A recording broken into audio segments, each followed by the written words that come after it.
Hey guys, what's going on? It's Eli, back with another review video, and yes, that's right, you read the title, and you know exactly what it is that I'm reviewing.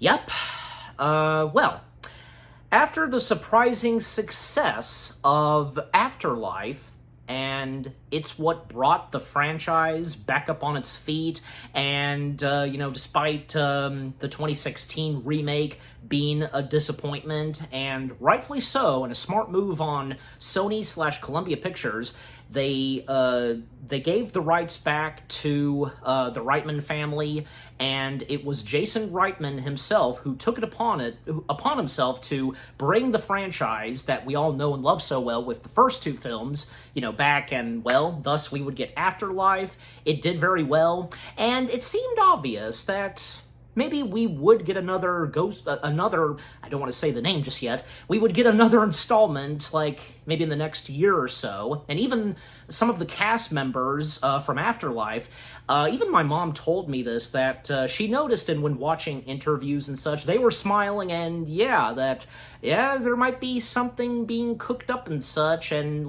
we'll see it in the next year or so, and sure enough, we did. And I gotta say, despite the fact that this didn't do that great, especially, not as good as, say, the last installment, it's not god-awful or anything, at least in my opinion, and I'm sure the same goes for you guys, some of you. But yes, that's right, I am finally reviewing the next installment in the Ghostbusters franchise, which being Ghostbusters Frozen Empire. Yes. Ghostbusters Frozen Empire, which being the fourth installment of the Ghostbusters franchise. Afterlife was the third installment, now Frozen Empire is the fourth. So yeah. So again, Frozen Empire, I didn't think it was that bad. I quite enjoyed it. It's a shame, again, it's a shame that this didn't do that great when it came out, and geez, a 42%? On Rotten Tomatoes? Why? Just, is it really that bad? Come on, Well, yeah, and as you saw in the thumbnail, yes, because, I did get a Blu-ray copy, and yeah, fortunately, I didn't get a chance to see this in theaters, nor did I get a chance to see Afterlife. But yeah, when I did eventually watch them on digital, streaming, DVD, Blu-ray, I came to really enjoy what was brought to Afterlife, and yet again, for Frozen Empire. Yeah, just what the story to Frozen Empire has to offer from beginning to end, seeing the same characters, from the last installment, of course, most notably the late Egon Spangler, his family, and in addition, Paul Rudd, kind of slowly making his character slowly making his way into the family, especially since, his character being in a relationship with, the mother, Spangler's daughter, so yeah. Old familiar faces from Dr. Venkman, Ray, and Winston, great to see them once again, and Annie Potts also back in this too, and a new foe that they come face to face with, which is very interesting because, yeah, it never fails in the Ghostbusters films where, whom they deal with, who is a big foe and threat, from Gozer, Vigo, and now whom they're going up against in this Ghostbusters film. Yeah. Unlike any other, paranormal being that they've seen. Yeah. And they've dealt with. And I also think that, with great visuals, practical effects, and, what goes on with each of these characters, and even, most notably, Phoebe, some hilarious and hard-hitting moments. It never fails in the Ghostbusters films to have that stuff. Just overall, I came to really enjoy Frozen Empire. I had a feeling that when I would eventually see this, I would enjoy it, and thus, I have. So yeah, and I'm sure the same goes for you guys. Any of you that felt the same way too when watching Frozen Empire. And if this would be one of your favorites in the franchise as of now, you can let me know on that. For me, it's tough. Because almost the entirety of the Ghostbusters franchise, besides the 2016 version, yeah, they're all good. So, also, I want to quickly point this out. It was very fitting that Ghostbusters Frozen Empire came out, the year where Columbia Pictures were, celebrating 100 years, and coming out the same year when the first Ghostbusters film was celebrating its anniversary. How fitting is that? Because, originally it was supposed to come out a year before, but, it got delayed, which, was no big deal. We were getting close to when it was going to come out this time, and very fitting as of now that, it came out the year when Ghostbusters first began, don't you think? Yeah. So, overall, Frozen Empire, I thought it was good. Not bad or anything. I know it may not be really the best from the franchise, but come on. It's not that god-awful, but yeah. Alright, so, as always, for me, read the description / the story. The Spangler family returns to the iconic New York City firehouse, where the original Ghostbusters have taken ghost busting to the next level. When the discovery of an ancient artifact unleashes an evil force, Ghostbusters, new and old, must unite to protect their home and save the world from a second ice age. Okay, so, and because I did a little bit of background, but what I did say, like I said, because after the success of Afterlife, it seemed more likely that maybe in the next year or so we would get another installment. We sure did. This time, instead of Jason Reitman taking the director's chair, it was his co-writing buddy, who he too being responsible for bringing the franchise back, Gil Kenan, if I'm saying his last name right. Yeah, this time he took on the director's chair, and I'd say he did pretty good. I mean, because he and Jason, both of them, they did Afterlife, and it was nice that they swapped positions, Now it's Gil directing a Ghostbusters film. So, yeah. Anyways, and not to mention, because sadly, even though he was one of the producers, sadly, Ivan Reitman, he would pass away during production, and, hey, at least he did get to see the franchise come back in a good way, and it's thanks to his son. Just, a proud dad for sure. And not to mention that, little fun fact, Jason and Gil, they were talking with Ivan before he passed away on, the ideas they had for, future Ghostbusters films, if you know what I'm talking about. So, yeah. So, it's nice to see that again. He lived long enough to see that the franchise came back in a good way, and with how much he got to see with Frozen Empire. But yeah, anyways.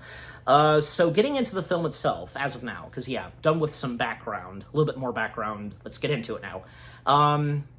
This was pretty interesting because Frozen Empire, it opens with a poem, Fire and Ice by Robert Frost.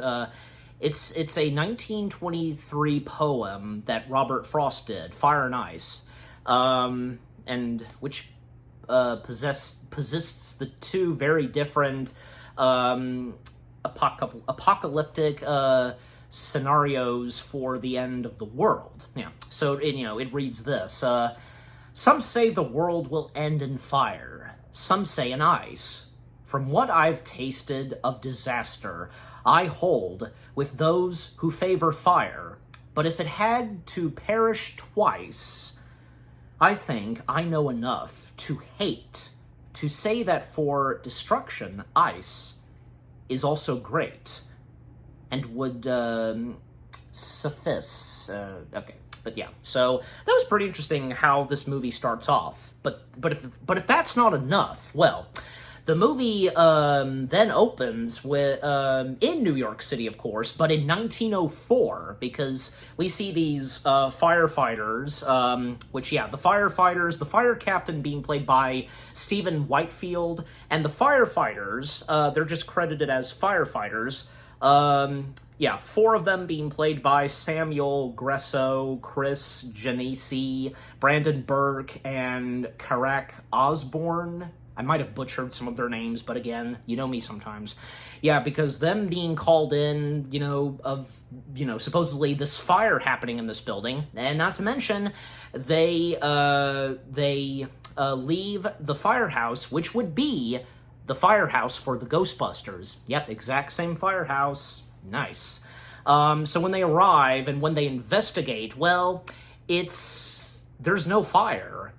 Because what they first discover, and they're getting very suspicious, and well, they discover, and even when they go for the doorknob and such, that, yeah, it's icy, and when they use the axe and they get in, they see that a couple of men in suits and such, they're frozen, and jeez, there was one gentleman who was cranking a record player, his arm broke off from the ice, jeez. So his arm, broken off, was still, cranking the record, and then the firefighters and the fire captain, they discover someone who is not frozen in this,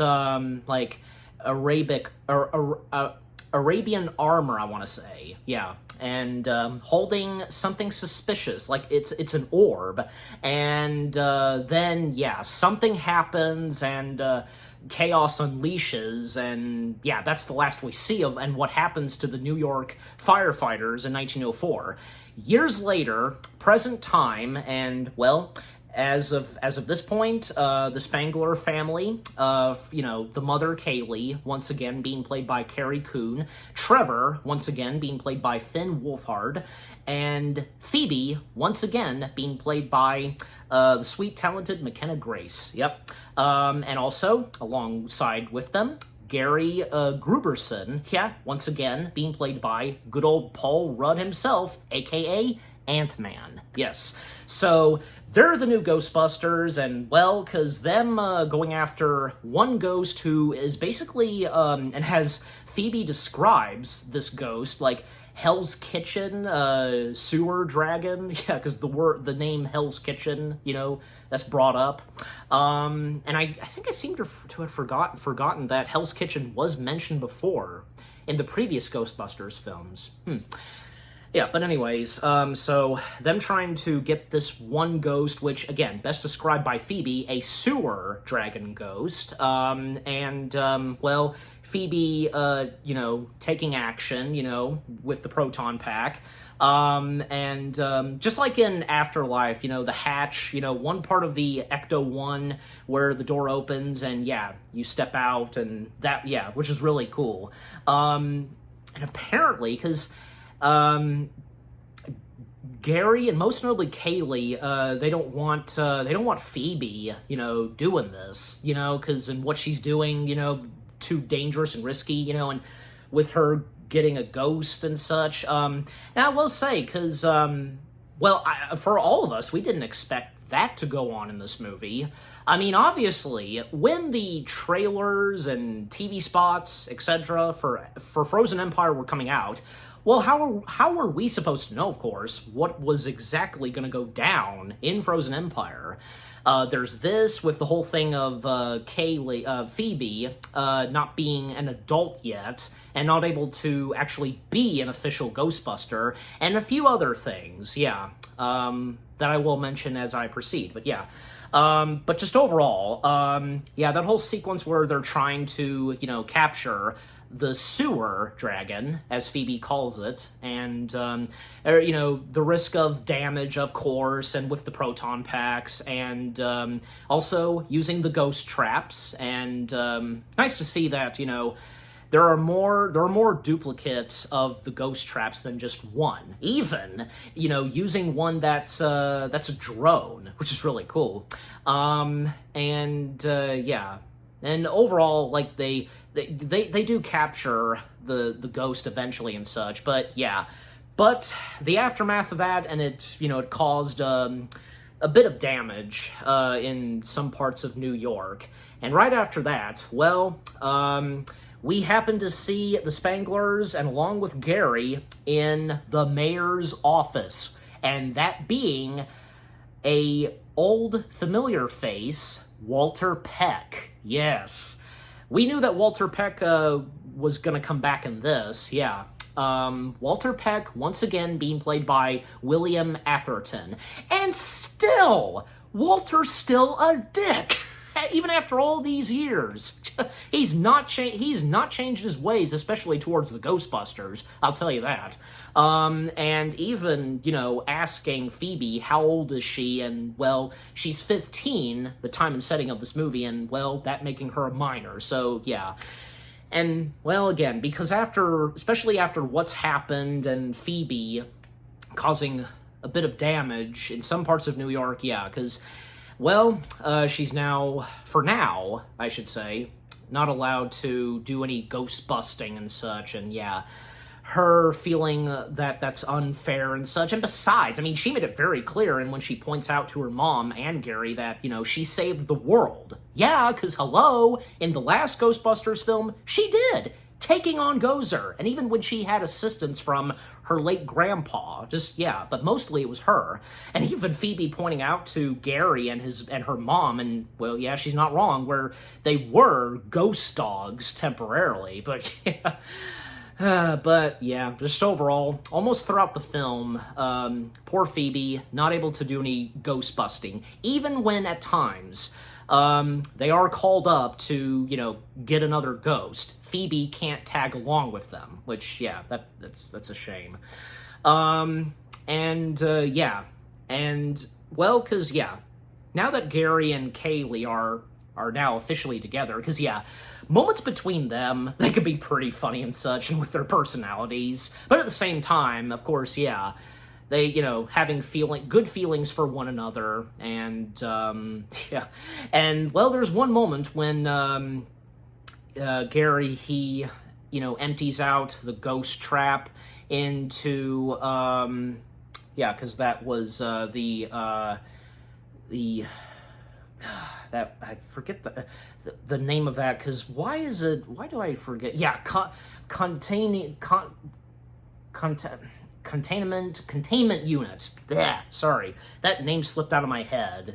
Hey, it's one of those things. But yeah, so the containment unit, yeah, being loaded up, but something is a bit suspicious at first when because Gary's having trouble trying to pull the lever, and when Kaylee helps, and yeah, even when the light is supposed to be green, that yeah, everything's good now, but yeah, little do they know and what happens next with the containment unit, but yeah. And to speed things up some, because yeah, there's one moment where we once again get the appearance of good old Ray, once again being played by good old Dan Aykroyd, and with the help of Podcast, because yeah, Podcast, of course, once again coming back, and Podcast, once again being played by Logan Kim. Apparently, Ray Stantz, he has started this thing called Repossessed, and it's a podcast. Yeah, it's him and Podcast's very own show, and basically to make contact with someone who's very attached to a personal item and such, and it's quite funny, and when at first, because yeah, this old lady who brought in this watch, belonged to her late husband, and well, Ray trying to make contact with her late husband's spirit and such, and with this watch, but nothing happens. And that device that we first saw Egon Spangler use, using that, and if it beeps, but nothing beeps, and Podcast, he uses a giant sledgehammer or something, just destroys the watch. And that's how the Repossessed show goes, and if it doesn't beep, then just destroy it. Okay. But, yeah, and after the show wraps, and everybody who was in line with items, like, yeah, they don't get their turn, and probably good thing they didn't. Yeah. But, then there's a moment where, Phoebe, stopping by at Ray's place, and, well, we happen to notice at one point where apparently Ray smuggled some of those mini Stay Puft Marshmallow Men back to New York. Okay, I mean, yeah, it's nice to see them return, and they were definitely a highlight from Afterlife, and to see them once again, and, well, I mean, they don't seem to cause that much trouble, not doing anything evil or anything. Most of the time, and as we see them at times in this movie, they're doing stuff to themselves where, like, maybe one of them is burning itself or just squashing itself. Just those little mini Stay Puft Marshmallow Men just doing stupid things, but at least, they can survive that stuff because they're squashable, and duh, they're marshmallows. But anyways, so yeah. Then at one point, Ray is paid a visit. Well, someone comes into his shop and brings these items that were his family, that were his family's items, and well, because yeah, he would be right here, because yes, Nadim, yeah, that's him, Nadim, being played by good old Kumal Naina. I'm having trouble pronouncing his last name, but we know who he is. He's a great guy, funny, good actor, just, yeah. And nice to see that, he's in a Ghostbusters movie, and he fit very well in Ghostbusters. So bringing in these items, but one of them, however, something very odd about this one particular item, and looks very similar to what we saw at the start of this movie. This orb and such, and, well, apparently, unbeknownst to Phoebe and podcast, the little Stay Puft Marshmallow Men, they start to, like, panic and such. They can sense an item's presence, which being the orb, and little do they know at first on what this orb is and what they're gonna get themselves into with this orb. But yeah, and still to speed things up, because, yeah, and Phoebe, because talking more about Phoebe, well, McKenna Grace, she was fantastic in the first Ghostbusters film, Afterlife, that is, and, well, she definitely be no disappointment in the next installment. And yeah, what Phoebe goes through at times in this movie, because, not being 18 yet, and not able to do any ghost busting, it's a shame. And, well, there's one moment for Phoebe when, yeah, one evening, because, from Gary, Kaylee, and Trevor, they're called up once again, Ghostbusters, and they ride off on the Ecto-1, and there's a nice moment where they just happen to pass by Ray's place, and, he smiles, and, he's very happy to see that Ghostbusters is back once again, even though he's not a part of it anymore, still. But he kind of is, but not fully, not like what he used to do. But, point being on Phoebe is that, yeah, a moment where she is outside in the evening and she plays a game of chess. Yeah, being a nerd as she is.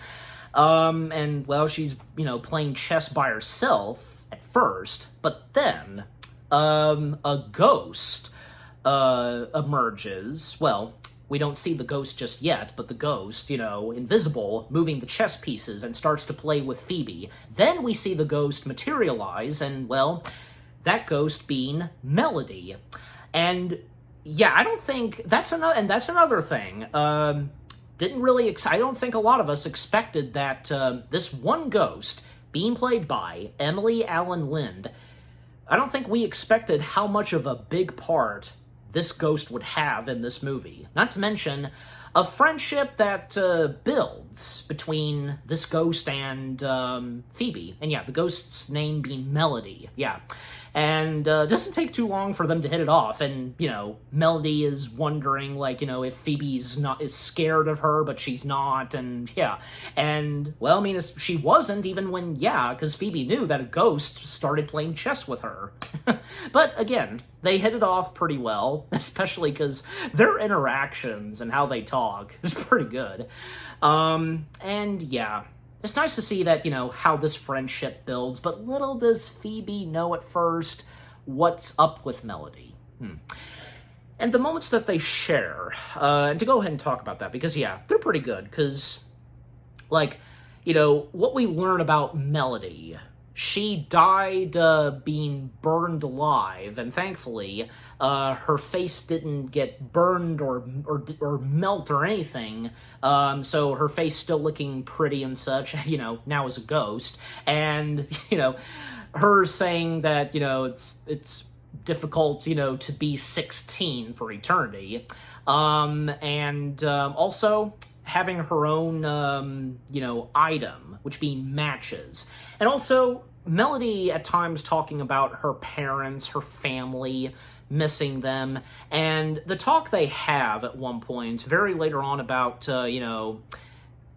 like, Phoebe at a certain point, like, is interested in what it would be like to be a ghost.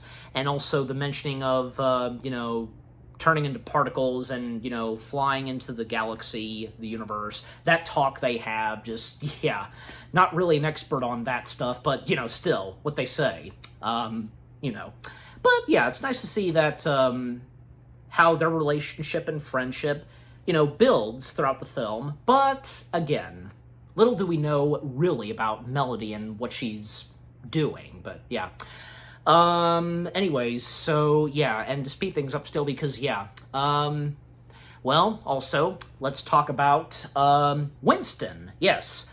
Winston Zeddemore, I think I said his last name right, once again, being played by good old Ernie Hudson, because, well, apparently, because, when he shows up, well, because something happened to the containment unit, almost breaking and such, and causing cracks around the walls, and Janine popping up, once again, being played by Anna Potts, and apparently, it's never been, they've always been filling that containment unit up with ghosts since 1984. Like, they haven't, like, cleared out the trash or something, how they specifically put at it, always filling it up with ghosts when it first began in 1984. Jeez.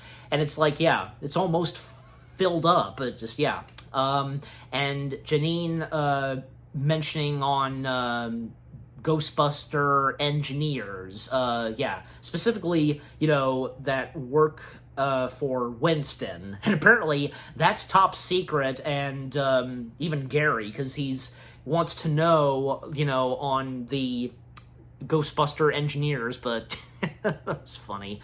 And what they learn about the containment unit and the talk they have about it, and, and because, it didn't occur to them in the 80s to worry about this, and, and apparently, according to Janine, people in the 1980s, didn't worry about the future, etc. And, so, of course, them getting on the bottom of this, figuring this out, but again, little do they know that, well, this has to do something with that mysterious orb, and, But also, there's a cool moment where, Winston takes, the Spanglers, along with Gary, to this, special headquarters, I guess you could say, which being, the Paranormal Research Center. Yes, it used to be an aquarium exhibit, but now it had turned into a paranormal research center.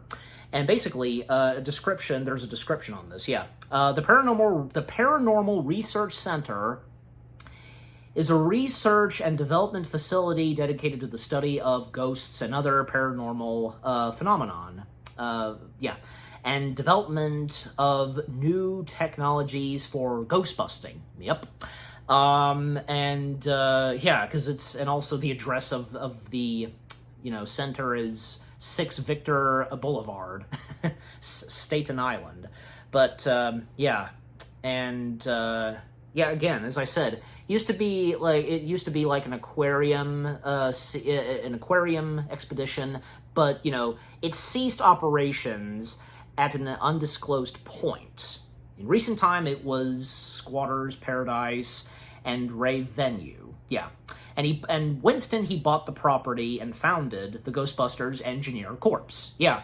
But, anyways, and those who we see that are working at the research center, well, we get the returning appearance of Lucky. Yep, Lucky, who we first saw in Afterlife, she's back. And Lucky, once again, being played by Celeste O'Connor. I hope I'm pronouncing her first name right. Again, you know me sometimes.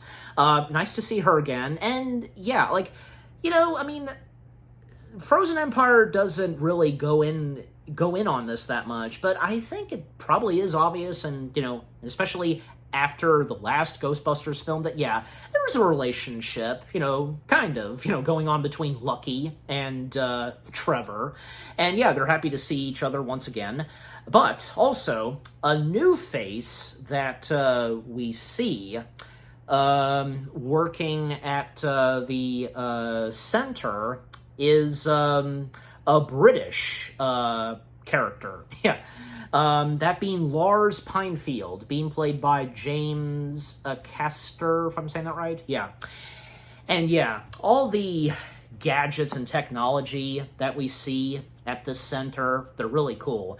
Especially, they do keep ghosts, in special rooms, and there's even one specifically that kind of has a big part in this, the Possessor. This, little red dot that bounces around here and there, possessing anything. Like if it's, say, a television, a vacuum cleaner, or even, say, something paper, a garbage bag. Anything, just, yeah. And a little bit of a troublemaker, yeah. But also, one of the contraptions we see at the center is the ionotic separator. Yeah, the ionotic separator, and there's a description on it, is a containment field device designed to extract and trap a ghost from an object. Yeah, very clever. And how it works, and, taking that ghost out of that object and such, and Phoebe at first, and, she is very interested, curious, and fascinated by this contraption and such, yeah. Anyways, and yeah, because, yeah, Lars demonstrating it, and because, how it's done specifically, it's really interesting, yeah. Ghostbusters, if I can say this, mention this, where, I tell you, because the science and technology in the Ghostbusters films, they're really good. They're really good and very clever and such. And, well, what we would see in Frozen Empire, and the fact that, there's a special headquarters, and the more gadgetry that they built in, the new century, and to capture ghosts, it's amazing. Anyways, but yeah, so still, to speed things up, another moment between Phoebe and Melody, because another evening when the new Ghostbusters, being, Kaylee, Trevor, and Gary, they're called up once again, and Phoebe, still not able to do ghost busting, remaining at the firehouse. However, there is a phone call that rings up, and, well, bad timing because most of the Ghostbusters had left and on the Ecto-1. So now, Phoebe, taking it upon herself to answer the phone, and yeah, because apparently there's a bit of a ghost situation happening at a diner, and Phoebe, along with Podcast, they gear up, and yep, they make their way to the diner, and whom they happen to see at the diner, and Phoebe, identifying and recognizing this one ghost that she was almost about to, ghost bust, and that being Melody, but she can't find herself doing it, especially since they started to interact and started to become friends, and yeah. But Melody, she got away, and, well, Phoebe, she did, ignite, unleash the proton pack, causing the window, one of the windows to break, but yeah. I was thinking, but nope, they don't, it's not brought up and it's not dwelled on, because, yeah, thankfully, because Phoebe's family, and most notably her mom, didn't say anything about that. Yeah. But, yeah, and the next time that Phoebe would meet Melody, right outside of her bedroom window, and, the more talk they have, and the mentioning of when Phoebe almost ghost busted Melody, but yeah, still, things still go pretty well between them, even when, and, I mean, how is Phoebe supposed to know this, what she was really doing? Because, yeah, when she gives Melody a bit of a tour of the firehouse, even showing Melody the basement where the containment unit is, and as I brought up earlier, when at one point, they talk about, like, say, the universe and particles and stuff like that, and when, yeah, like, Phoebe having a matchbox, so, yeah. But, yeah, still, nice to see how, the friendship grows between, Phoebe and Melody, and then at one point, well, because the orb, it's been starting to do some things, and, parts of New York, and specifically the roads, they started to freeze. Well, there's one moment where, in the evening time still, because what this is, and causing, parts of New York to freeze a little, approaching Melody, and this language that this ghost speaks to Melody, and Melody can understand this ghost, and, well, apparently we discover that, yeah, Melody has been working with this mysterious ghost linked with the orb, and apparently Phoebe is the answer to whatever it is that this ghost is going to do. Yeah, and using Phoebe. But, yeah, anyways, and more on the orb, because, yeah, the more they investigate the orb, from Ray, Phoebe, and Podcast, and even when, say, Trevor, Lucky, and Lars, the three of them as well, they investigate this themselves, and, well, because at one point, Lars, Lucky, and Trevor, they meet with whom sold the orb and all the other items of his to Ray, which, yeah, again, that being Nadim. They go to his place, and, the information that they get from Nadim, and, the orb and such, it belonged to his family, and most notably, his grandmother, and even when they look in this one room that has a bunch of, ancient stuff, whatever. And I think it's obvious, like, they're kind of poking fun at Nadim, calling it a sex dungeon and such. Yeah. But, yeah. And the stuff that they discover, even these horns. Yeah, something about these horns, a very important part, and that's linked with this ghost. But, yeah. As for Phoebe, Podcast, and Ray, well, because, yeah, like, there's one moment where, luckily, Podcast actually recorded this on his iPhone when they were looking at the orb, and not to mention because, yeah, when they start to investigate and trying to figure out more on this orb, yeah, Lars and Lucky, they first discovered that, yeah, the orb, when touching the orb, could, like, say, freeze your hand and such. And this caused poor Lars to be in a sling and such, yeah.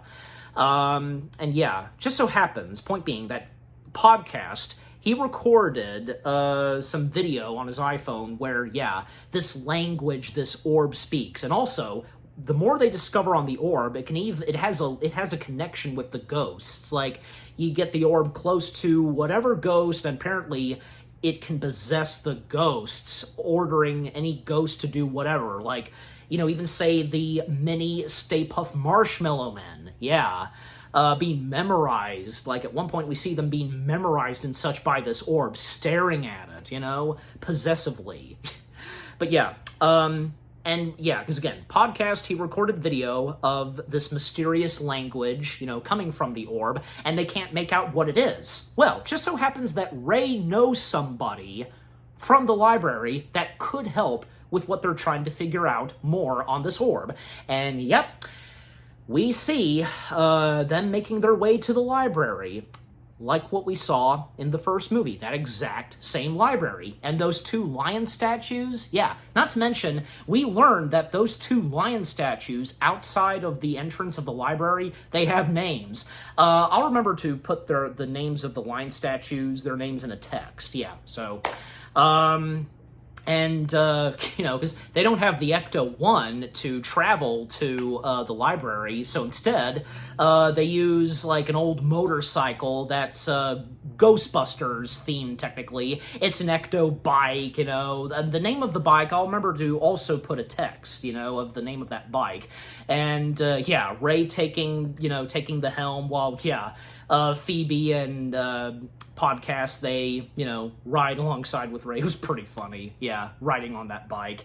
And when they arrive at the library, well, we see another old familiar face who makes a very quick appearance just for one scene, that being the library administrator, who recognizes Ray, and apparently Ray is forbidden to step foot in the library, but... yeah, that doesn't work, of course.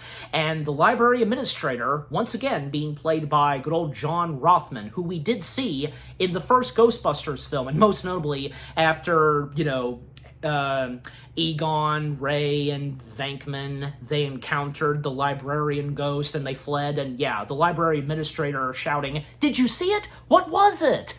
That's him. Nice to see that he makes a comeback in the franchise. Just for one quick scene, that's it. It was worth it, right? Yeah.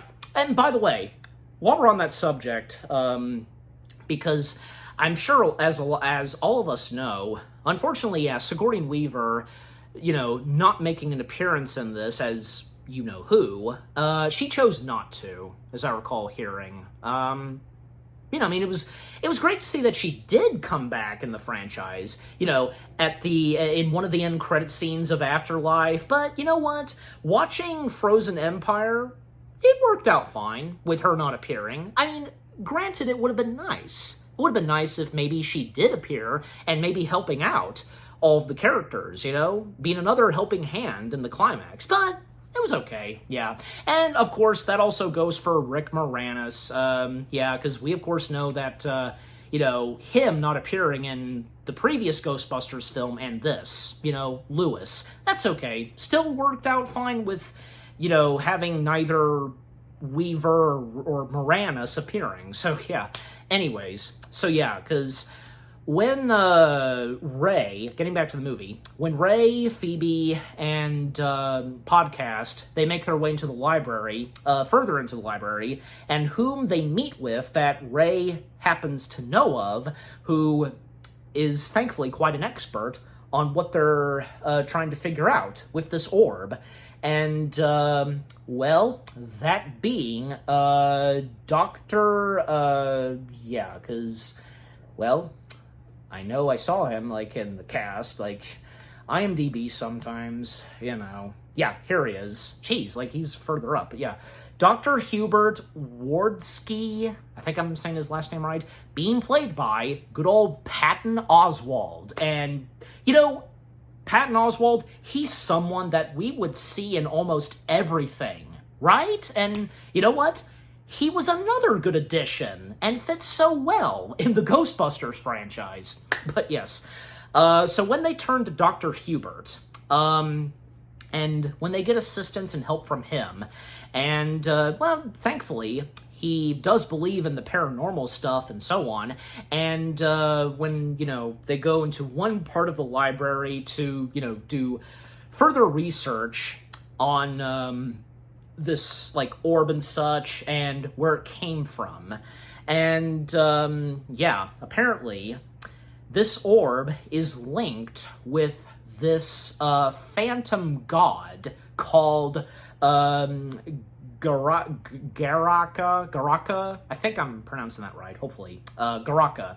And the description on Garaka. Garaka is a phantom god that wishes to destroy humankind and bring about a new ice age in the movie. Yeah, the backstory we get on Garaka, and told by Dr. Hubert himself, yeah, because more on Garaka, and because, yeah, the background on him, because, yeah, 400 years ago, around 1976 BCE, Madarea was a bloodthirsty king who wished to rule Asia. Garaka served Sumadari, I know I'm butchering the name, but you know who I'm talking about, so yeah. And together, they conquered half of Central Asia. One noteworthy military campaign was called the Battle of the Seven Armies. Yeah, if you're familiar with the Seven Armies. Sumaradia became suspicious about Garaka's ambitions and had him captured, branded, broken, and disfigured. And his horns, the source of his greatest strength, were forcibly ripped. Yeah, imagine how painful that would be. I don't know, like, would it be worse than, say, like, ripping out a tooth? Ugh, maybe both. Forcibly removed from his head, yeah. And Garaka waged war on humanity and went on a murder spear. He planned to raise an undead army, wage war with humans, and bring about a second ice age. He channeled humans' fears into a weapon that became known as the Death Chill. Yeah. A roving band of mythical spirit catchers known as Fire Masters shattered the Death Chill, then used fire and brass to trap Garaka inside an orb. There we go. And yeah, what happened in mid-July of 1904, yeah, the Manhattan Adventurers, the Manhattan Adventurers Society, and Dr. Hubert best described them as assholes, pretty much, yeah. They were jerks, according to Hubert.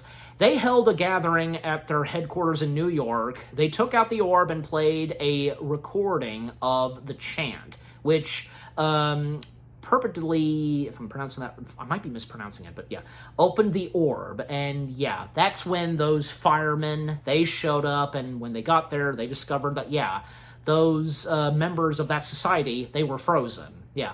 And of course, yeah, the Fire Master released Garaka in the orb before he could escape.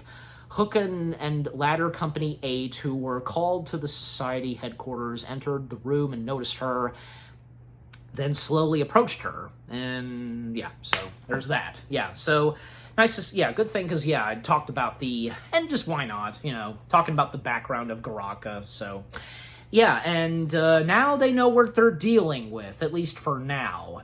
But apparently, because, you know, something bad happens, and, well, the recording of that chant and so on, it gets stolen by the possessor, because we saw this earlier that the possessor ghost did escape from the center, you know, these Ghostbusters headquarters. And, well, yeah, the possessor stealing that, and, well, because being ordered by the ghost, you know, phantom god, and even, like, at one point getting into a garbage bag, and the garbage bag coming to life, and, yeah, Phoebe, Podcast, and Ray trying to catch up and, you know, get the garbage bag possessed by the possessor.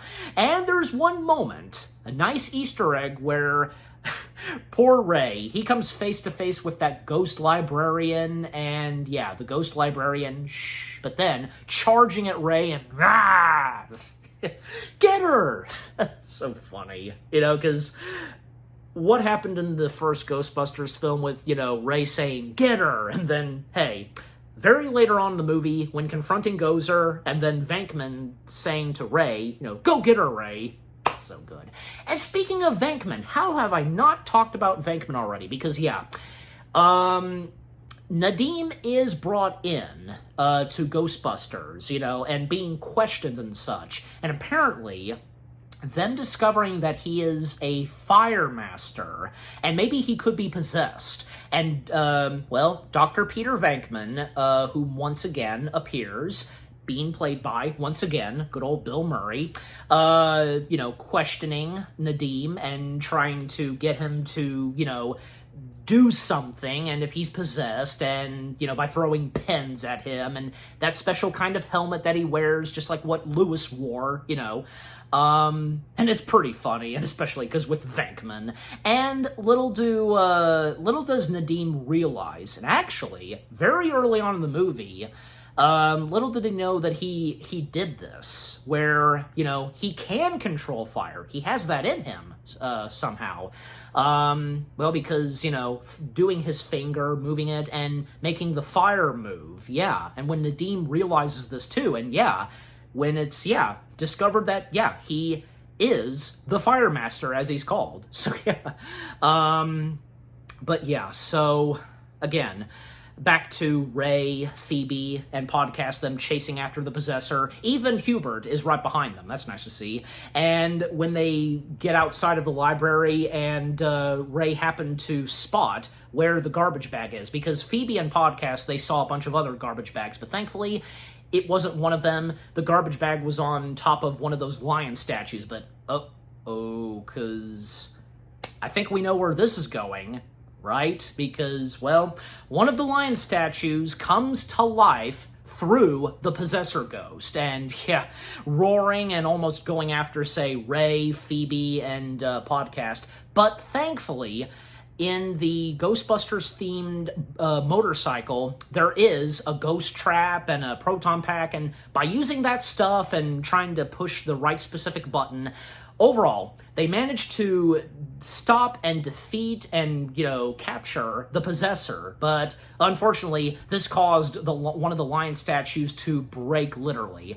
And if that wasn't bad enough, the police even showed up, and they were brought in. And once again, Walter stepping in, and still being a dick, of course, and man, nice on Phoebe's part, like letting Walter have it and setting him straight on what Walter did in the first Ghostbusters film, because it was on him. It was on him when he, ordered the containment unit to be shut off, and, well, when unleashing all the ghosts. She has him right there, but, and, because Walter being a jerk towards Phoebe, and even, asking her if, she wants to go to jail and such, and she did, of course. Like, she didn't go through this calmly, and just, and, a moment where Gary, and I know I didn't talk about Gary that much, but just Gary, of course, Paul Rudd, still no disappointment in this new Ghostbusters film, and just, even at times,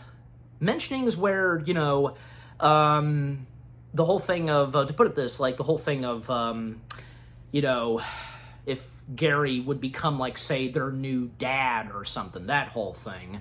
And even, because when Phoebe, she got herself into jail, well, not really, but and when Gary and Kaylee, they confront Phoebe about this and what she's done, and even getting back on Gary, because, and fair enough for him, because, he's not a part of the family, and not a dad to her and Trevor, but still. It just doesn't go pretty well, especially for Phoebe, and, because, still, her being a minor still, not being 18, and, just not able to be a full-time Ghostbuster, it's really a shame.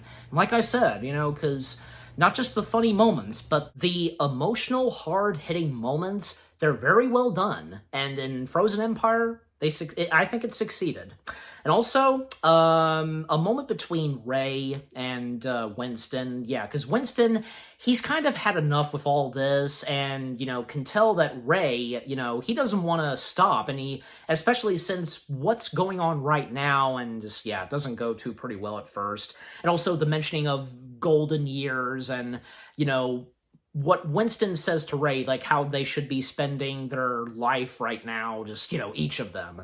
Also, if things weren't worse enough for the characters, apparently, and on the mayor's doing, having the Ghostbusters firehouse convicted and such be shut down, and everything that they owned, the, Ghostbusters uniforms, the proton packs, everything being taken away.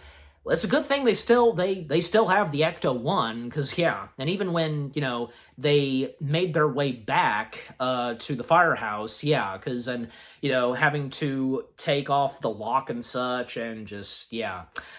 But anyways, and to speed things up still, because, yeah, oh, yes, and by the way, didn't talk about him until now. Cannot forget to mention that we did, despite him not appearing in the previous Ghostbusters film, Afterlife, we finally got to see him make his comeback, and that being Slimer, everybody's favorite ghost from Ghostbusters, because, yeah, a couple of times in this movie where Trevor, he would come face-to-face with Slimer up in the attic and such, and apparently Slimer had been living in the Ghostbusters firehouse for a long time, especially a bunch of, junk, garbage, snack bags and stuff like that, and twice Slimer running through poor Trevor and sliming him, and even when Trevor was trying to ghost bust him, even like trying to lure him with Cheetos into one of the ghost traps. And by the way, the practical visual effects and everything in Ghostbusters Frozen Empire, really good, of course. And yeah, because mostly they did do practical effects. Obviously, at times, and I'm sure we can tell, they of course did some CG shots and with some of the ghosts, of course. But most notably, Slimer being practical. Of course, Slimer had to be practical, like in the first two Ghostbusters films, but despite the 2016 Ghostbusters film. Yeah, but he still looked okay, but yeah, it's amazing how they once again did Slimer practical. Still looking fantastic. In fact, when watching the first two Ghostbusters films, the practical effects of Slimer still look amazing. And how it's done in Frozen Empire, doing everything practical with Slimer, amazing still. Yeah. Just, the visual and practical effects that, overall, them being done in Frozen Empire, they were really good. And the music and score, by the way, can't forget to mention that. And how, good chunk of times reusing some bits and pieces of music that Elmore Bernstein did for the original Ghostbusters films. Fantastic.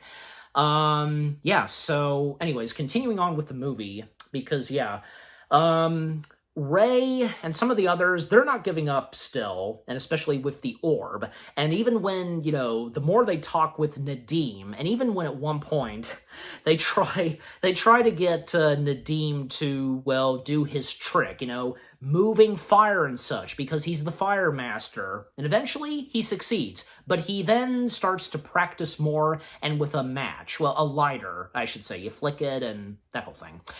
And coming back to Phoebe, because after what happened and she feels really down, and she once again meets up with Melody, the more conversations they have, and even when at one point they make their way to the paranormal research center, and because as I mentioned earlier, Phoebe being fascinated, on what it would be like being a ghost. Even at one point she asked Ray if he ever felt that way, what it would be like to be a ghost. And yeah, he had thought of that a lot of times.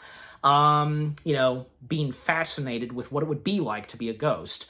So, point being is that at one point when they make their way to the Paranormal Research Center, Phoebe takes it upon herself to know what it's like to be a ghost by using the ionotic separator. Yep.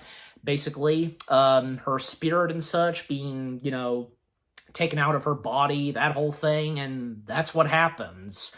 And we see her in her ghost form, but what happens next is her spirit/ghost, her ghost form, I should say, be more precise, it's all of a sudden becomes possessed by the god, the phantom god, yeah. And, well, and as we saw earlier, Melody, tricking and luring Phoebe, and, well, because, apparently, the Phantom God, which being, Garaka, cannot possess humans, only the ghosts and spirits, and that's what happens. And apparently, Phoebe is the key to what Garaka's gonna do. Using Phoebe possessing her, even her lifeless body is active and, speaking the language, the language that had not been heard for 400 years. And, well, causing to activate the orb, and sure enough, hell being loose. Yeah, best way to put it. And Melody, at a certain point, yeah, she started to feel really guilty for what she did. And when she was starting to really like Phoebe as a friend, yeah, it's a shame. And I like that. I like what happens in this movie later on, that, yeah, Melody does feel guilty with what she's doing. But, the real good reason why, she is doing and helping Garaka is, for her to see her family again. But little does she know, and when Phoebe, tells Melody. But, yeah. By the way, the diner we saw Melody at, and when, yeah, because Phoebe and Podcast, they went to investigate the ghost situation, the diner's name is Melody. Interesting. But anyways, so yeah, after that, well, and thankfully, because yeah, Phoebe getting back in her body, but she's stuck, she's trapped in there for a moment, and the Phantom God who finally emerges, which, yeah, being Garaka, emerging, he doesn't have the horns yet.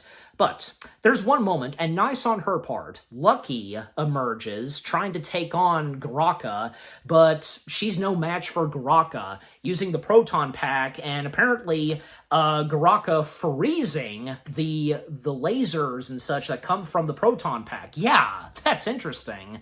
And Garaka, he fled, and thus, making his way through New York, and, well, another ice age emerging and making its way into New York City. Almost the entire population of New York being frozen, and Garaka making his way at one point to Nadim's apartment, finding his horns, and thus, yeah, being powerful once again.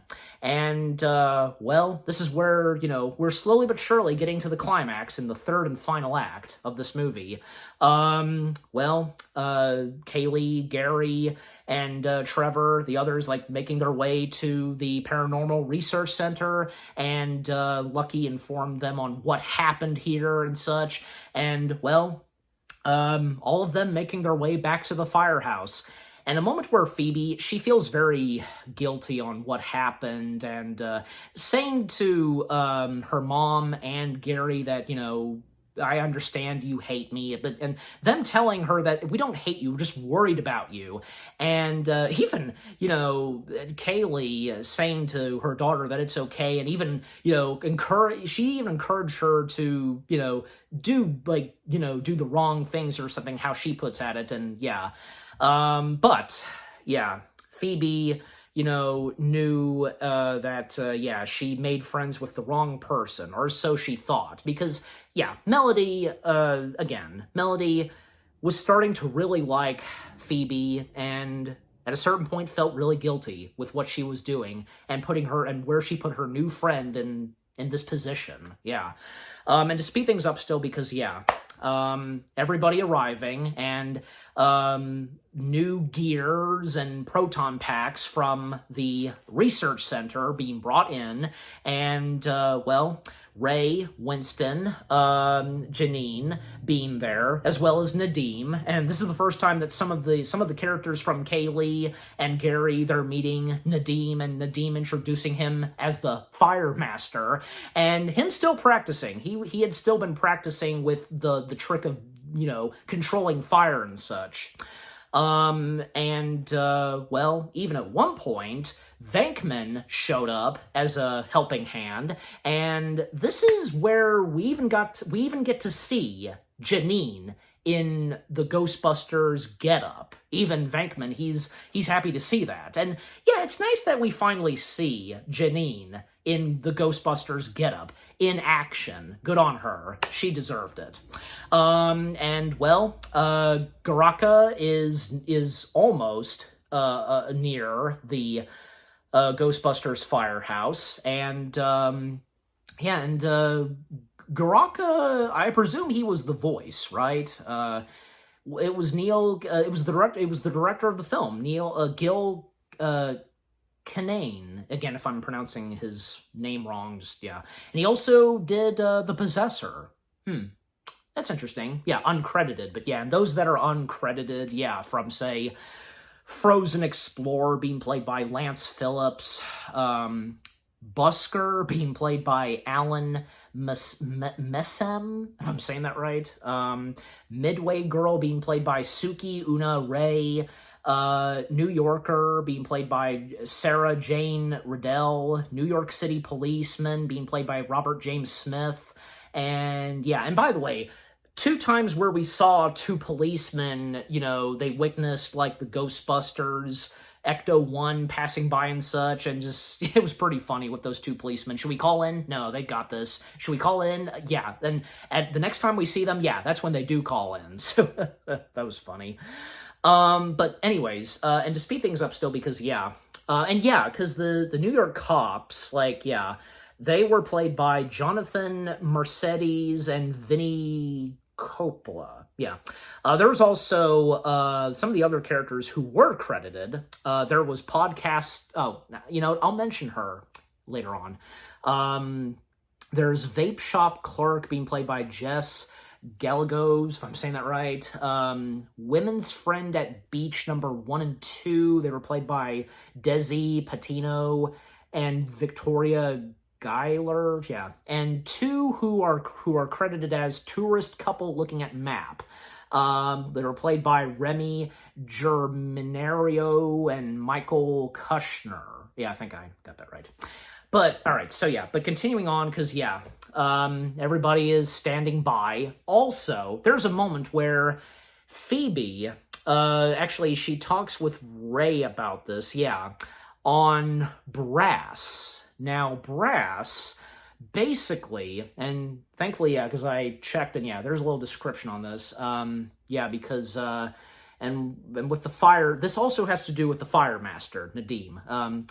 Basically, it says, you know, in Ghostbusters Frozen Empire, the Fire Master is a group with pyrokinetic abilities, yeah, used fire and brass to trap the powerful spirit, Garaka, in a brass orb centuries ago. And brass is also used to strengthen Egon Spangler's proton pack. So yeah, basically, and good on Phoebe's part, she basically puts together, you know, and by, you know, using a flamethrower and, you know, doing the specific right tone of brass and, you know, incorporating it into a proton pack. The only way to take down Garaka.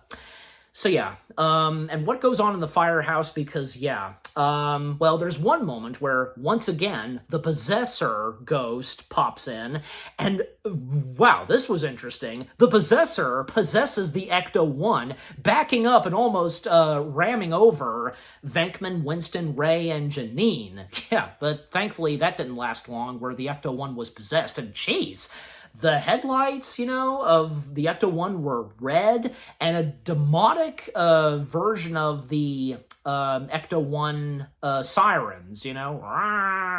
That was pretty interesting. I liked that. That was cool. Who'd have thought that happened? Like, the Ecto-1 turning against the Ghostbusters themselves? Interesting.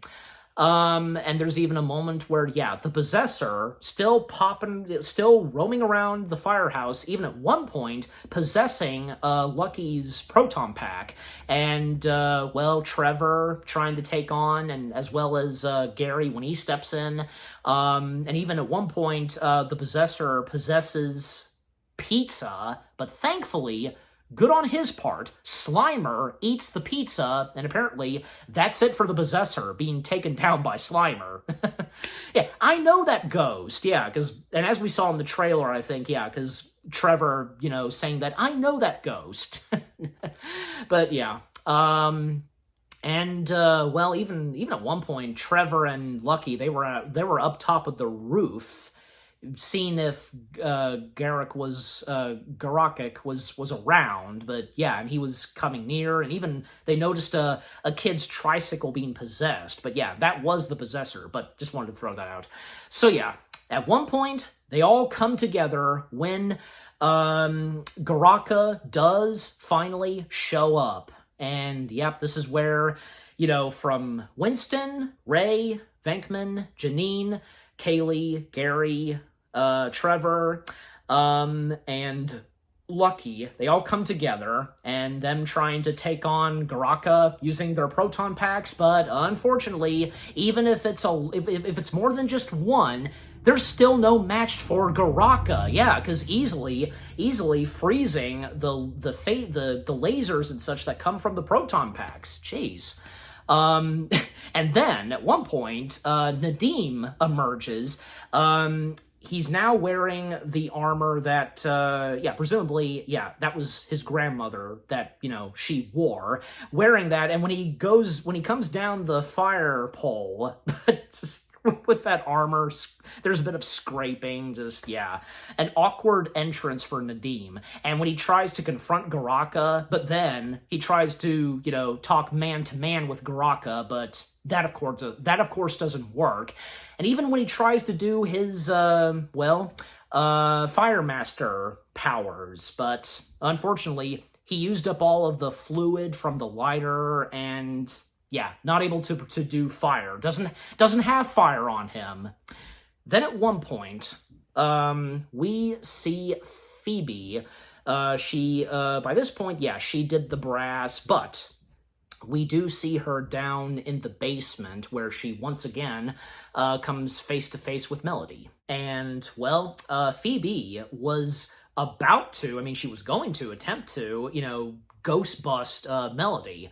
But, thankfully she doesn't. And yeah, because, again, as I said, Melody at a certain point, she started to feel guilty, with, getting Phoebe involved, and when, Garakik possessed her and such, and when Melody was really starting to like Phoebe as a friend.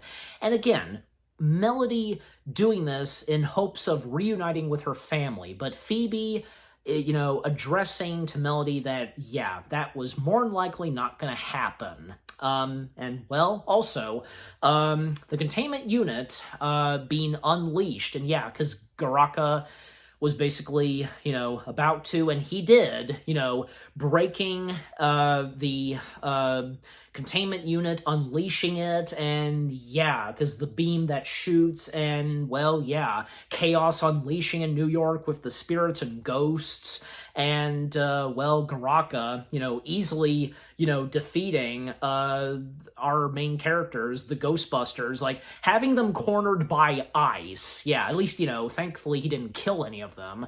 And then, at one point it's up to Phoebe, and to speed things up because, Phoebe, then coming face to face with Garakik, using the brass that's in her proton pack, she's managing at first, taking on Garakik, but it's not enough. But thankfully, Melody, she steps in, and she causes fire to be unleashed, and, the fire making its way to Nadim. Now he has some fire that he can control. So, with Phoebe's proton pack with brass and Nadim's Fire Master powers, controlling fire, the two of them take on and defeat Garakik once and for all, even with his horns being detached and, being, sucked into the containment unit. Thankfully, the containment unit is now all patched up and, fixed up, and,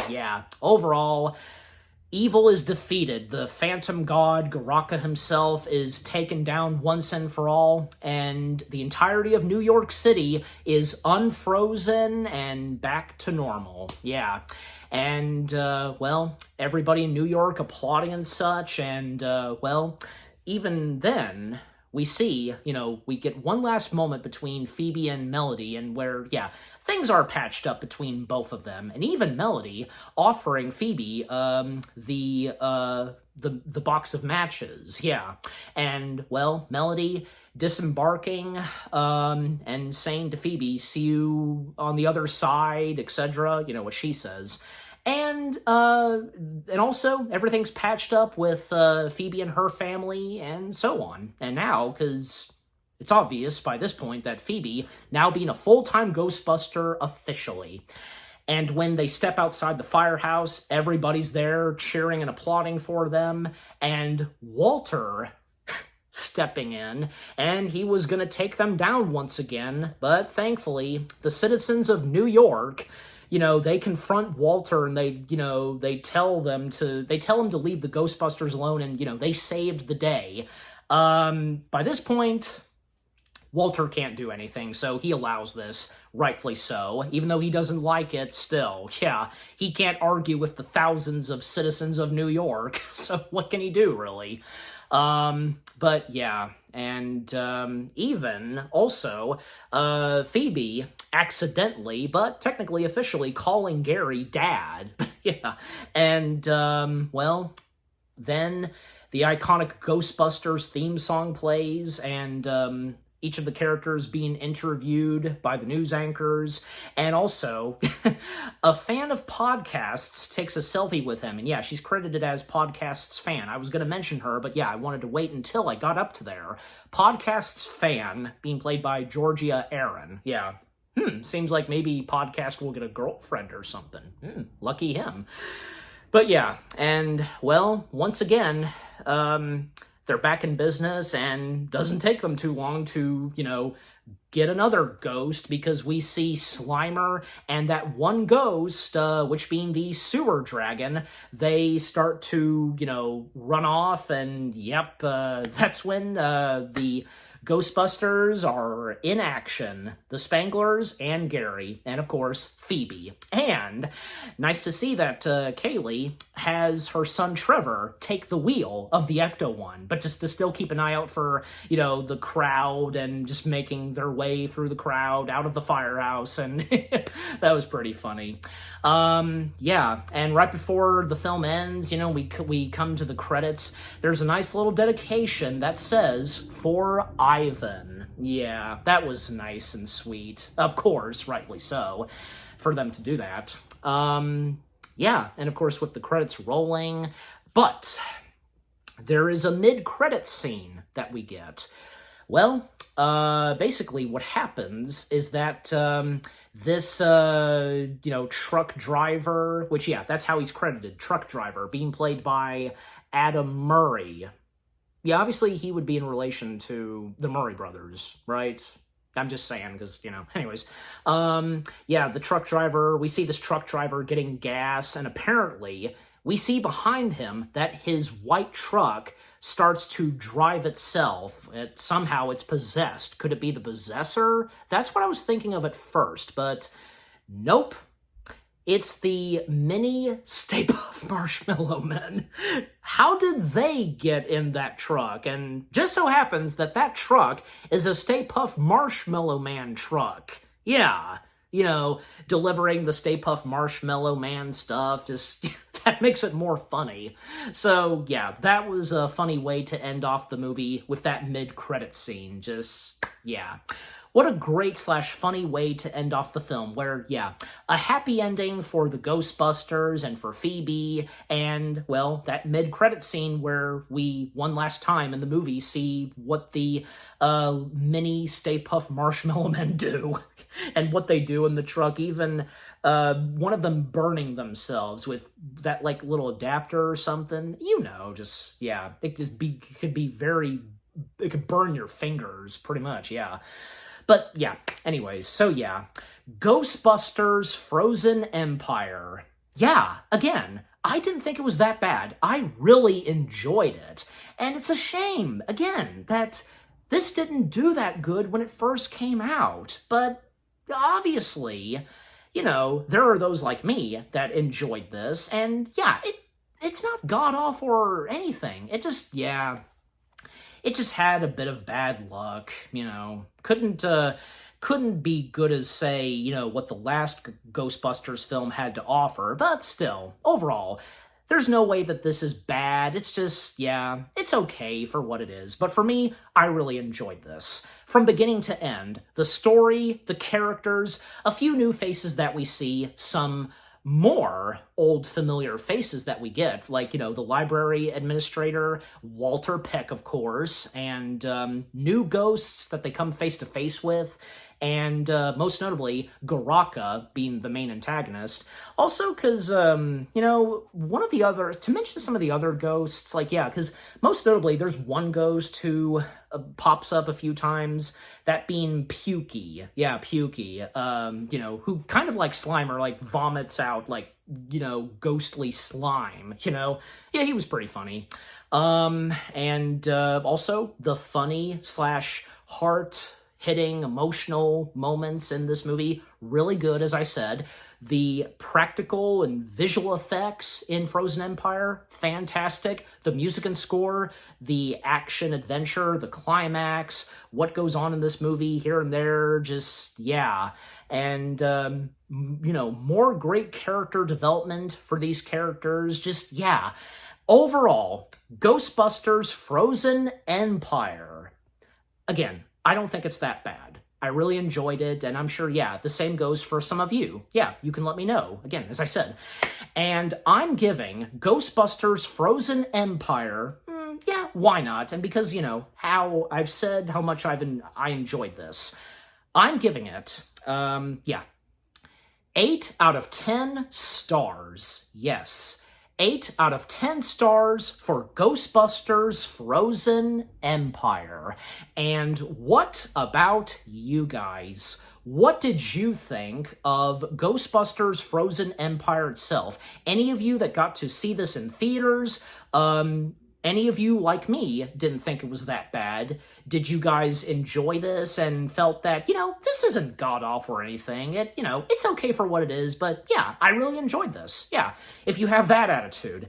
And what were some of your favorite moments? And what goes on with these characters? You know, the further character development we get in this, seeing some old familiar faces, and again, most notably, you know, from the library administrator, Walter Peck, obviously, the ghosts that were in this Ghostbusters film, from, you know, new ones and familiar ones, and yeah, most notably Slimer, good to see him again, the new ghosts that they come face to face with, you know, the Phantom God Garaka, the practical visual effects, the funny and emotional moments. Yeah, just overall, what do you think of Ghostbusters Frozen Empire itself?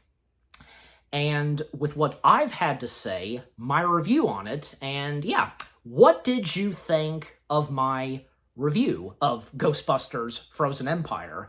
Leave comments and give this review video a like, as always.